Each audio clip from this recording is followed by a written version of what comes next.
화려한 스포트라이트 아래에서 수많은 팬들의 환호를 받는 연예인들. 하지만 이들도 신인 시절에는 우리가 상상할 수 없는 서름과 무시를 겪었습니다.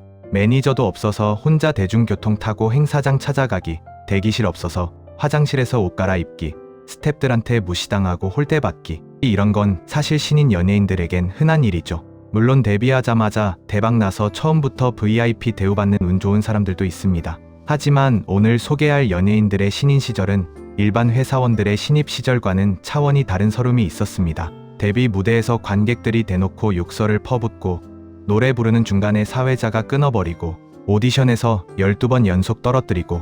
하지만 지금은 이들을 함부로 대하는 사람은 아무도 없습니다. 전 국민이 아는 최정상 스타가 됐거든요. 신인 시절 그 처참한 무시와 서름이 있었기에 지금의 성공이 더욱 값진 연예인들 탑5 지금 바로 공개합니다. 5위 임영웅. 지금 이 순간에도 임영웅의 콘서트 티켓을 구하려는 사람들이 수만 명씩 몰리고 있다고 합니다. 서울 월드컵 경기장 10만 명을 가득 채우는 국민 가수가 되었죠. 하지만 불과 몇 년 전만 해도 노래를 부르고 있는데 사회자가 중간에 끊어버리는 일이 있었다고 해요. 작은 행사장, 좁은 무대에서 임영웅이 간절히 노래를 부르고 있는데 사회자가 갑자기 마이크를 잡았다고 합니다. 네, 잠시만요. 다음 순서 안내드리겠습니다. 노래가 끝나지도 않았는데 말이죠. 관객들은 이미 관심도 없고 스태프들은 무대 정리나 하고, 임영웅 본인이 직접 무명 시절의 가장 큰 서름이었다고 회상했습니다. 과거 한 달 수입이 고작 30만 원이었다고 하는데 행사 한 번 서면 다행이었다고 해요. 편의점, 음식점, 공장, 마트 등 안 해본 아르바이트가 없었다고 하더라고요. 심지어 합정역에서 군고구마까지 팔았다고 하는데 이게 또 웃픈 에피소드가 있는 게, 나무를 태워서 구워 연기가 지하철 안으로 들어가니까 경비원한테 호되게 혼났다는 거예요. 그런데 고구마를 팔면서 자기가 계속 먹어서 수입이 거의 0원이었다고. 정말 대단했던 게 관객이 서너 명밖에 없는 좁은 목조 무대에서도, 심지어 관객이 아무도 없는 상황에서도 최선을 다해 노래했다고 해요. 한여름 땡볕 아래서 양복 입고 땀 뻘뻘 흘리면서도 끝까지 했다고 하더라고요. 8년이라는 긴 시간 동안 이런 무명의 서름을 견뎠다고 합니다. 그런데 지금은 그 누구도 임영웅의 노래를 중간에 끊을 생각조차 못한다고 하죠. 예전엔 노래 도중에 끊기던 가수가 지금은 티켓 구하기가 하늘의 별 따기가 된 가수. 이게 바로 진짜 성공의 의미라고 할 수 있겠죠. 4위 송가인. 지금 송가인의 콘서트에 가보면 정말 놀라운 장면을 볼 수 있다고 합니다. 팬클럽 어게인이 각 지역 특산물 한식 뷔페 같은 도시락을 차려주는 거죠. 가수를 위해서 이 정도까지 하는 팬덤이 또 있을까요? 하지만 불과 몇 년 전만 해도 송가인은 대기실조차 없어서 화장실에서 옷을 갈아입어야 했다고 합니다. 2012년에 데뷔해서 2019년 미스트롯 우승하기까지 7년간의 무명 시절이었다고 해요. 그런데 이 7년이 정말 눈물 없이는 들을 수 없는 시간이었다고 하더라고요.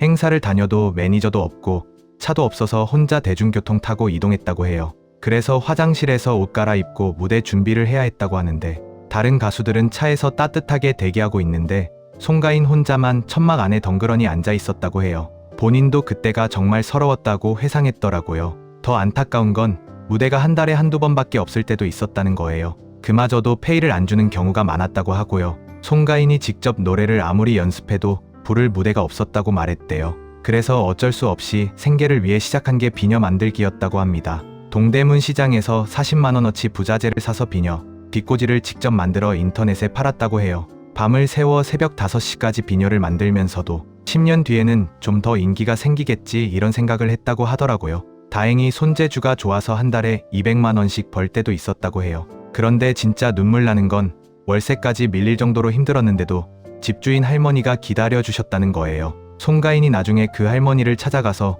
월세 밀려도 기다려주셨다고 감사 인사를 드렸다고 하더라고요. 예전엔 화장실에서 혼자 갈아입던 가수가 지금은 팬들이 뷔페까지 차려주는 최고의 대우를 받고 있죠. 3위 아이유. 현재 아이유는 강남 최고급 빌라를 130억 원 현금으로 매입한 대한민국 최정상 아티스트입니다. 매년 억대 기부로 기부 천사라는 별명까지 얻었죠. 하지만 15년 전 15살 아이유의 데뷔 무대는 정말 참혹했습니다. 2008년 케이블 음악 프로그램에서 데뷔곡 미아를 부르는데 하필 그날은 보이그룹들이 많이 나오는 날이었어요. 여성 팬들이 대부분인 관객석에서 아이유가 첫 마디를 부르자마자 연습은 하고 왔냐? 이 돼지 같은 게 이런 욕설이 터져나왔습니다. 발라드 곡이라 조용한 분위기여서 욕설이 더 잘 들렸다고 해요. 한 명이 욕을 하기 시작하니까 여기저기서 욕이 쏟아져 나왔다고 하죠. 아이유 본인도 노래를 부르는 3분이 너무 길게 느껴졌고 희망을 다 잃어버린 느낌이었다고 당시를 회상했습니다. 응원까지는 바라지 않더라도 최소한 노래는 들어줄 거라고 생각했는데 말이에요. 그런데 이 15살 소녀에게는 더 큰 아픔이 있었습니다. 초등학교 6학년 때 어머니가 빚보증을 잘못 써는 바람에 집안이 하루아침에 무너졌어요. 집에는 빨간 딱지가 붙고 가족은 뿔뿔이 흩어져야 했습니다. 아이유는 할머니, 동생과 함께 단칸방으로 이사했는데 그 집은 바퀴벌레가 우글거리는 곳이었습니다. 겨울이면 너무 추워서 연습실이 집보다 훨씬 따뜻하고 좋았다고 해요. 할머니는 머리 액세서리를 시장에 내다 팔아 겨우겨우 생활비를 마련했습니다. 감자가 주식이었고 차비가 없어서 언덕길을 걸어서 학교를 다녔어요. 친척집에 신세를 질 때는 더 가슴 아픈 일들이 있었습니다. 어린애가 공부는 안 하고 노래바람이 났다. 제가 연예인이 되기 전에 내가 백만장자가 되겠다. 이런 험담을 잠결에 들어야 했어요. 설상가상으로 연예기획사 사기까지 당했습니다. 돈을 내면 연습도 시켜주고 방송 출연도 시켜준다는 말에 속아서 돈을 보냈는데 다음날 가보니 그 기획사가 사라져 있었다고 합니다. 그 돈은 할머니가 어려운 형편에 액세서리를 팔아서 마련한 돈이었습니다. 1년 동안 20번 넘게 오디션에서 떨어지기도 했어요. 그런데 지금은 130억 원짜리 강남 최고급 빌라를 전액 현금으로 매입하는 대한민국 최고의 아티스트가 됐습니다. 예전에 돼지 같은 개라고 욕먹던 그 15살 소녀가 지금은 K-팝의 전설이 된 거죠. 유재석입니다. 1991년 5월 5일 KBS 제1회 대학 개그제에서 최승경과 콤비로 장려상을 수상하며 데뷔했습니다. 하지만 여기서 실수를 저지르죠. 장려상 수상에 크게 실망한 유재석이 상패를 받으러 무대에 나갈 때 한 손은 주머니에 꽂고 한 손으로는 귀를 후비며 건방진 표정을 지었습니다. 이 장면이 그대로 TV에 방영됐어요. 개그계 선배들이 이 모습을 보고 상 거만하게 받은 놈이 누구야? 하며 유재석을 호출해서 엄청 혼냈습니다. 그 순간부터 9년간의 지옥 같은 무명 시절이 시작됐죠. 무명 시절 동안의 서름은 상상을 초월했습니다. 서울예술대학교 5년 선배인 양원경에게 짬뽕 혼자 먹는다는 이유로 뺨을 맞기도 했어요. 동기들인 김국진, 김용만, 남희석은 화려하게 개그맨으로 비상하며 높은 인기를 누렸습니다.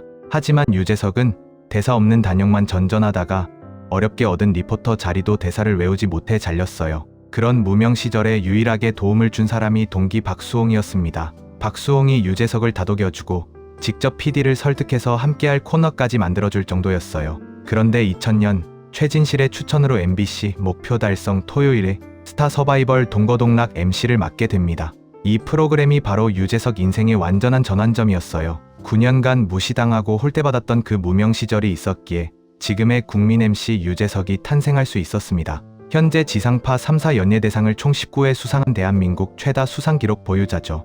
1위 정지훈, B입니다. 1998년 6인조 그룹 팬클럽의 막내로 데뷔했습니다. 하지만 1990년대 중반 댄스그룹 포화 상태에서 완전히 묻혔고 2집 활동을 끝으로 2000년 소리 소문 없이 해체됐어요. 그런데 정지훈에게는 더 큰 불행이 기다리고 있었습니다. 1997년 IMF 외환위기가 터지면서 부모님이 운영하던 방앗간 사업이 줄줄이 실패했어요. 가세가 완전히 기울면서 아버지는 돈을 벌러 브라질로 떠났고 고등학생이던 정지훈이 남아서 당뇨를 앓던 어머니를 병간호하며 여동생까지 돌봐야 했습니다. 약값도 대기 어려운 극심한 가난 속에서도 가수의 꿈을 포기할 수 없어 안양예술고등학교에 진학했어요. 가수가 되기 위해 오디션을 12번이나 봤지만 모두 떨어졌습니다. 박진영의 도움으로 어머니를 병원에 입원시켰는데 어머니는 아들에게 폐를 끼치는 것이 싫다며 스스로 퇴원해버렸어요. 아픈 몸을 이끌고 노점상을 하던 어머니는 결국 제대로 된 치료를 받지 못한 채 2000년 12월 세상을 떠났습니다. 설상가상으로 집에 화재까지 나서 어머니의 사진과 유품이 모두 타버렸어요. 2004년 영화 바람의 파이터 주연으로 캐스팅됐을 때는 더욱 충격적이었어요. 당시 반응은 어디 어줍잖은 아이돌 녀석이 감히 최영애 선생님을 연기하려 드느냐였습니다. 심지어 서명운동까지 벌어져서 결국 하차당했어요. 그렇게 박지윤 등 유명 가수들의 백댄서로 전전하던 중 박진영이 그를 발견했습니다. 나중에 박진영이 밝힌 바에 따르면 굶어 죽기 직전의 사자 같은 눈빛이었다고 해요.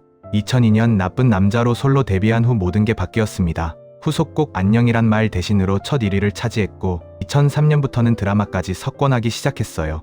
2006년 미국 타임지 세계에서 가장 영향력 있는 백인 후보에 올랐고 2010년에는 MTV 무비 어워드에서 최고의 액션 스타상을 아시아 배우 최초로 수상했습니다.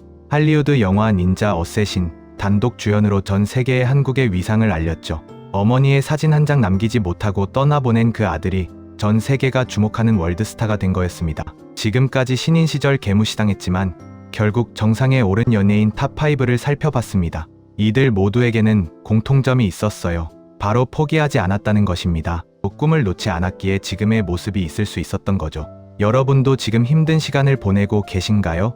이들의 이야기가 작은 위로가 되었기를 바랍니다. 오늘 영상이 도움이 되셨다면 좋아요와 구독 부탁드리고 댓글로 여러분의 생각도 들려주세요.